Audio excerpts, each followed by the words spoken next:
Hello hi అండి. Welcome to my channel Vishnu Gauri life style. మనమైతే ఇప్పుడు చక్కగా మిల్లిమేకర్ కర్రీ అయితే చక్కగా మంచి మటన్ టేస్ట్ తోటి అయితే వండుతారండి. ముందుగా ఆయిల్ వేసుకొని ఉల్లిపాయ పచ్చిమిరపకాయలు కూడా ఇలా వేగనివ్వాలి. చాలా చక్కగా వేగిన తర్వాత మనం అయితే ఇప్పుడు మసాలాకి అయితే ఇంగ్రీడియంట్స్ అయితే తీసుకుందారి. కొంచెం జీడిపప్పు, కొంచెం బాదం పప్పు, నేనైతే ఇప్పుడు అలాగే వేస్తాను. ఒక స్పూన్ గసగసాలు, కొంచెం జీలకర్ర, ఉల్లిపాయ, టమాటా, కొబ్బరి చక్కగా గ్రైండర్ అయితే ఆడేసుకోవాలండి. మనకి గ్రేవీ అయితే చాలా బాగుంటుంది, బాగా వస్తుంది. మీరు ఎప్పుడైనా సరే ఎందులో అయినా సరే కొబ్బరి ముక్క కంపల్సరీ వేయండి. టేస్ట్ బాగుంటుంది. అల్లం వెల్లుల్లి పేస్టు, ధనియా పౌడరు. నేను ఎప్పుడు కూడా ధనియాల పౌడరు మిక్సీలో కొంచెం ఆలస్యంగా నలుగుతాయని ధనియాల పౌడర్ అయితే కనుక మిక్సీ ఆడి ఉంచుకుంటానండి. ఆ ధనియాల్లో కొంచెం లవంగి, దాల్చిన చెక్క కూడా వేసి నేను మిక్స్ కొట్టేసుకుంటుంటాను. మనం మిల్ మేకర్లు అయితే నానబెట్టుకుని ఉంచుకోవాలి.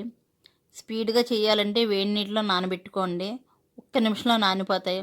కొంచెం ఆలస్యంగా వండుదారు అనుకుంటే కనుక చన్నీటిలో నానబెట్టుకోవచ్చు.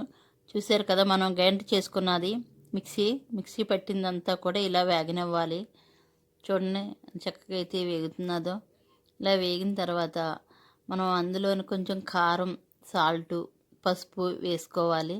మనకి ఇంట్లో కూరగాయలు లేనప్పుడు ఈ మిల్ మేకర్ కర్రీ చాలా అయితే ఉపయోగపడుతుంది. చాలా టేస్ట్ అయితే బాగుంటుంది. హెల్త్కి కూడా చాలా మంచిది. మనం పరోటా, చపాతీ, కర్రీ అన్నిటిలోనూ కూడా టేస్ట్ అయితే చాలా బాగుంటుంది. అన్నిటికి కూడా చాలా యూస్ఫుల్గా అయితే ఉంటుంది. దానికి దీనికంటూ ఏమీ కాదండి. చాలా సింపుల్ మెథడ్ తోటి అయితే మనం కర్రీ చేసుకోవచ్చు. అంతేకాదండి, దీనికి హెల్త్ విషయంలో కూడా చాలా మంచి జరుగుతుంది మనకి. ప్రతి విషయంలోనూ కూడా అన్నిటిలోనూ కూడా మంచి, ఇందులో అయితే ఇంగ్రీడియంట్స్ అయితే చాలా మంచిగా ఉంటాయి. కొంచెం కస్తూరి మెంతి అయితే వేయండి.